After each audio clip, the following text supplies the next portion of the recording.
The other thing is this video, by the way, was about two things, not just one. We have proven this in the past, but this was done in a really, really controlled manner, okay? And half of the video was about AWD, I call it these days, algorithmic wage discrimination. The other half was about the legality of this action. Because there were a lot of questions posed about the legality of algorithmic wage discrimination. Is it legal? Can they legally do this? Because there were some opinions of some drivers who said, yeah, what's the big deal? Yeah, this is what's happening. Yeah, you know what?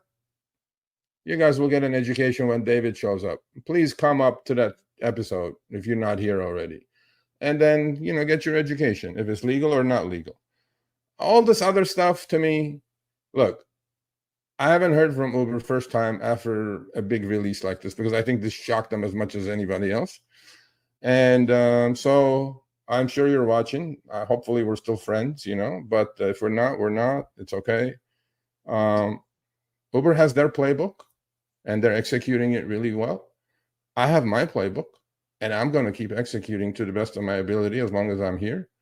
And, that was a one for the good guys yesterday. And I appreciate, again, the 7 drivers. I appreciate Chris to no end for doing what he does in the back. He's always in the background, making shit look good, fixing stuff, because I mess up quite a bit. And, but this was, I want to thank also, obviously, More Perfect Union, but I'll thank Eric Wagner, who flew out from Minneapolis to do this with the camera crew and sound and everything else. I'll thank him when he shows up. But yeah, thank you for, having our voices heard by at least 1.5 million, probably 2 million people in this country, around the globe. The reaction was much wilder than my wildest dreams. I didn't think it would do. I thought it would do well, but what else is there to say?